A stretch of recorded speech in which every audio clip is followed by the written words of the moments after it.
Welcome back, captains, to the series. This is our second ship that we're featuring, which is the Tier 4 Farragut, the U.S. Tech Tree Destroyer. Gameplay is going to be on the time code below. So we're going to take a look at the build that I have. It's pretty similar to what I had in the Clemson, with a slight difference. But overall, this is a really fun ship. Probably, in my opinion, one of the strongest destroyers at the tier. Premium or free version. And I really like this ship. It's a lot of fun to play. So let's take a closer look at the stats. I plan to be using William Halsey throughout the lower tier portion because it's free, and younger, more inexperienced players are probably not going to have access to Mordorf, which is what I usually use on these ships. But we've got Halsey at the helm. His main base trait is the AP shell damage increased, which is a really good because the AP on this penetrates very well and is a little bit better than the Clemson. Moving on to my inspirations, I have Philip Ebigneux again, helping with the HE shell damage, which you'll be using quite a bit in this as well. And we're going to take a look at a new commander that I switched for my second inspiration, which is Swirsky. And because of the rework, Swirsky and Eric Bay have the exact same base trait now. It's just that one affects all lines and the other affects just destroyers. So they're interchangeable for destroyers now.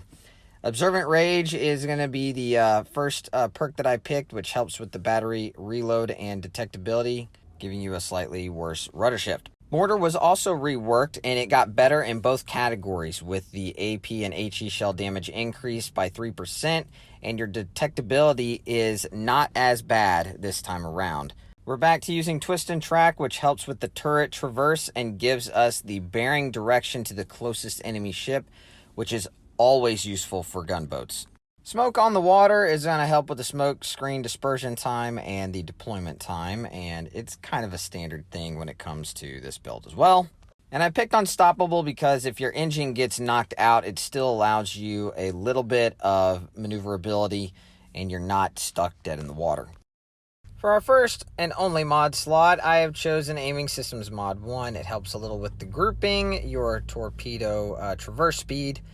Although there aren't really any secondaries to speak of, it's just a better option as your turret traverse on this boat is a little bit better than the Clemson.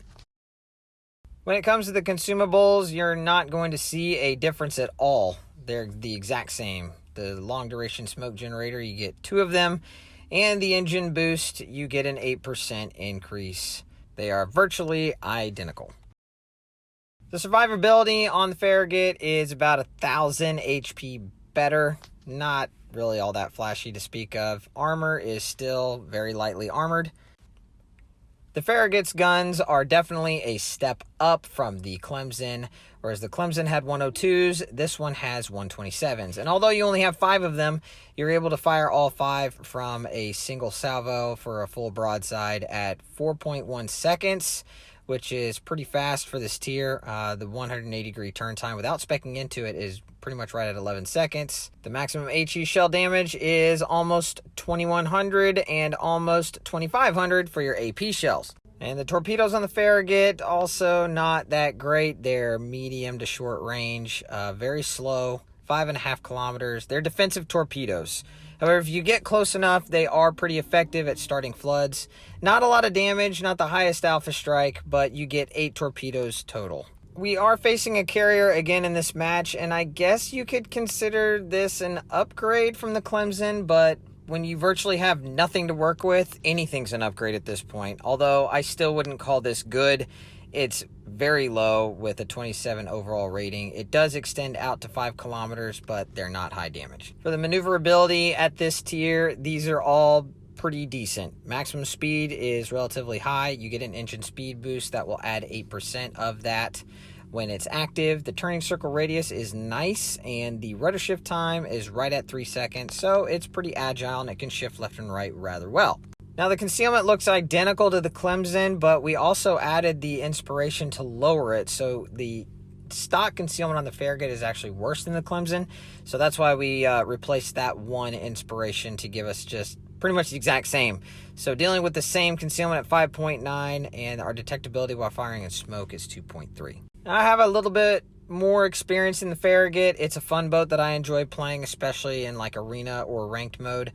So but this is standard, so I have 80% win rate. But if you want to look at it, you can pause the screen. There's not going to be a whole lot to talk about when it comes to the armor. Like we stated in the Clemson video, you have very light armor. The deck is probably the highest armor rating on this ship with 15 millimeters, which ain't going to stop much, and anything HE hitting your ship is going to cause damage. We are on the map Fault Line, and I got to be honest, this is probably one of my least favorite maps, especially if it's capture the base mode. Thankfully, this is a domination game. And just right off the bat, we are low tier. We are facing a tier 5 carrier. And we have the carrier on our side with 2 other ships as backup, which is nice because anytime you spawn on this map, especially where I have specifically spawned, you can be overwhelmed by ships opposite you. It's just the way that they lay out the spawns on this game. It makes it not very easy. So I have a decision to make. I either go straight up this channel, and because if you see my radio locator, it's pointing towards the closest ship. Plus, it also says that I'm located, which means that somebody else has the exact same feature on their boat, and I am the closest to them. So that is what the located means. Doesn't mean I'm spotted, just means that they know the relative bearing or location as to where I am. So I'm going to throw a couple of torpedoes, and again, they're not long range, and there the kamikaze pops up, and he is heading right in the direction of my torpedoes. So I was going to push in there. I'm thankful I didn't, because the battleship that is behind him is backing him up, and that probably would have been a very quick game for me. However, my torpedoes, because the range is trash on the Farragut and most of the American line until you get into the upper tiers, didn't quite have the range to even potentially hit that kamikaze, although I'm sure it spooked him a little bit if he happened to see it. I did notice that there's a last known right above Charlie, so I'm about to come face to face with another ship, and it looks like it's the Omaha, which my shells can do a lot of damage against this thing, but it can also do a lot of damage against me. So my battleship is coming up behind me to support me. In fact, both of them are, which is great help and great teamwork. And because they are supporting me and they are able to spot this Omaha, I am going to be able to smoke up once I am far enough into the cap, and then be able to help our battleship take care of this Omaha. So here I'm slowing down, and I pop my smoke, and I get spotted briefly, but I am chiming in with the guns. I have AP loaded because the Omaha is broadside, and I'm just trying to find the sweet spot to make these citadels start appearing. And there's 2, and now we're up to 5. And another one from our other battleship. We get another citadel, and then we got one more shot out, and can we finish him off?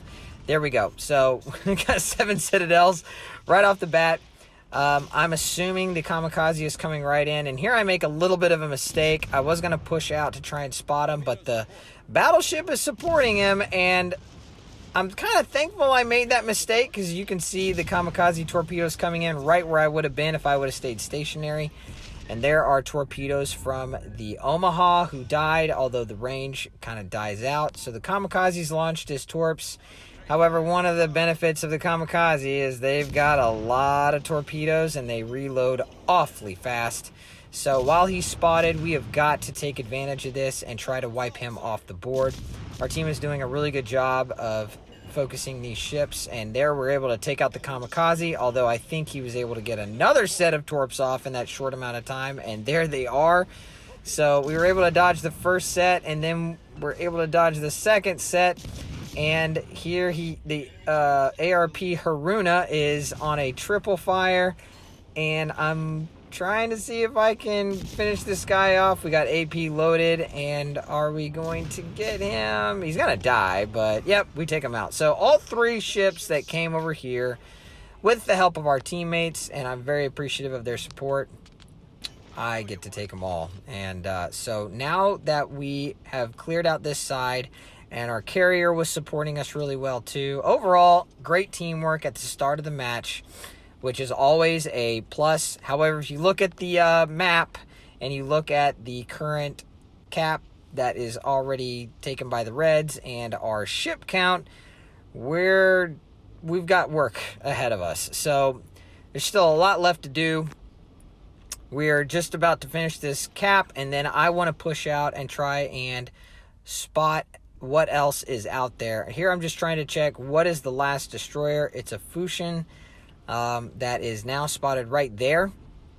Now, I got to be honest, this Fusion on their team is going to do one heck of a job at not only being a pest, but maneuvering his ship in a way that keeps him relatively unspotted for most of the match. I'm going to have him targeted on my bearing locator for a while, and I didn't want to shoot here because I was afraid that I was going to I didn't want him to know I was here. I was hoping to ambush him and take him out because he has deep water torpedoes, which cannot hit me. My torpedoes can hit him.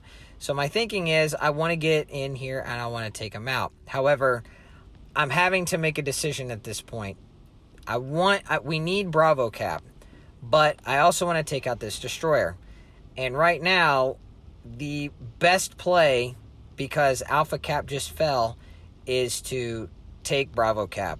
And unbeknownst to me, I thought the Fusion might have come right around this corner, but the Fusion decided to push out into the north side of the map into open water, and he's outside of my spotting range. I'm outside of his, and I can't see him. I thought I was going to spot him, or he was going to spot me, and it just doesn't happen. He's got me located. I have him located, and here I can see that the carrier is trying to spot. So I am going to try to help him by giving him the best possible location on the map. Here I ping over here to say this is where the bearing is saying that he's at. So the carrier, to his credit, turns around and he's going to come back in that location and try and spot him. So now I'm pinging because I know that destroyer player is going to make a run towards Charlie Cap. And for reasons I can't explain, one thing that I think that the Fusion player did is every destroyer player, every ship in the game actually has this ability to turn off their AA. AA can sometimes go off before your destroyer is spotted. And if you have a spotting range that is less than your AA firing range, then typically turning them off will make it that much harder for the carrier to spot. And I don't know how this happened, but he's not spotted. So the carrier tends to kind of give up. I don't blame him. And here my bearing locator is still way out there.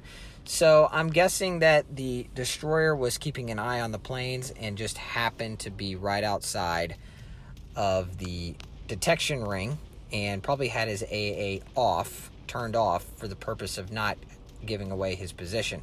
So we are able to take Bravo Cap, and here our bearing locator has swapped to the New Mexico, meaning he is now the closest ship to us. And as you can see, he's about 11 clicks, so the Fusion is greater than that distance away from us on the opposite side of the map.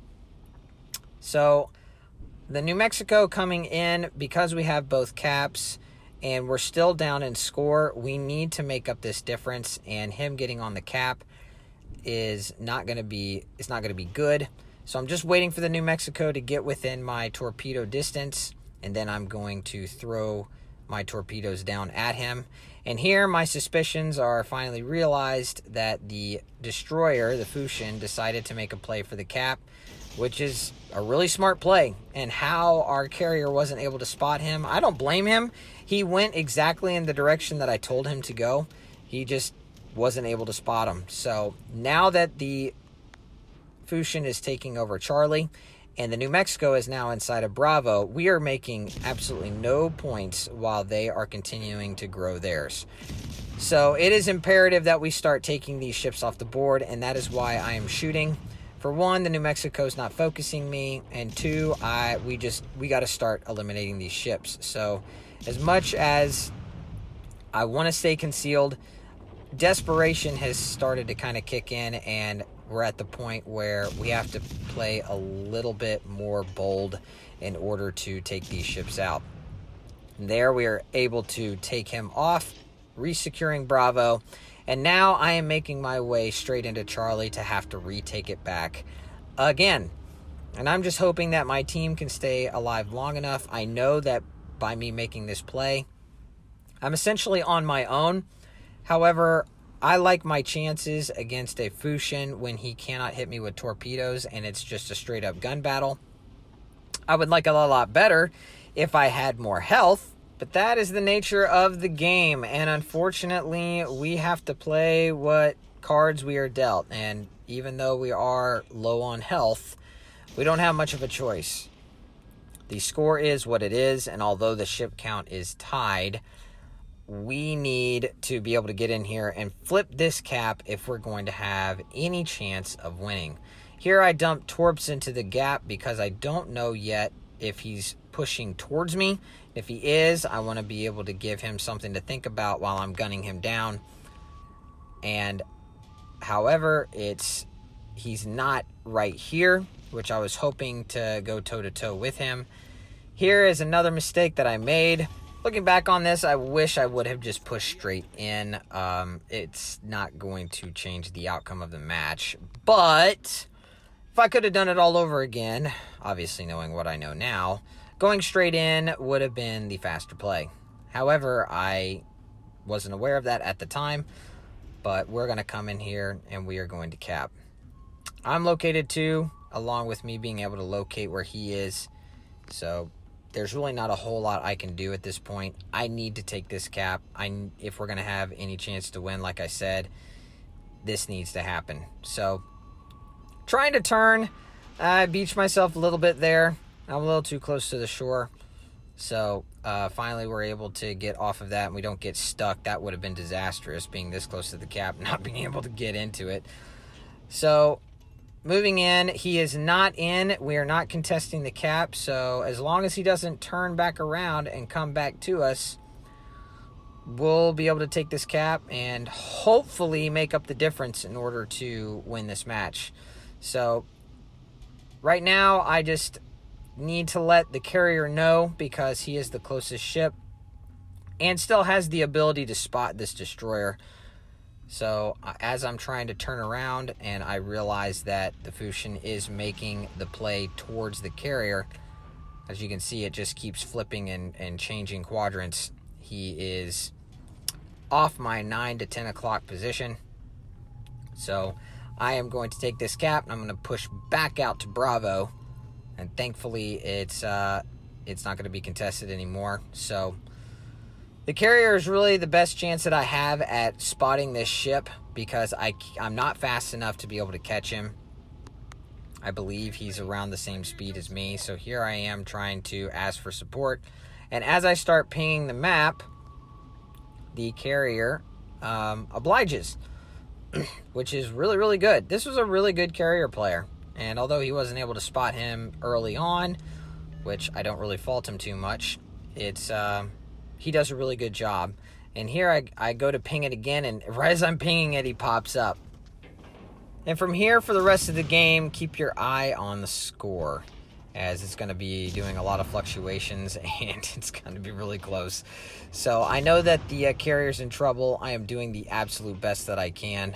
I do start getting a couple of hits, but unfortunately, the Fusion is going to dump Torps right along, and he is going to take out our carrier, which is unfortunate.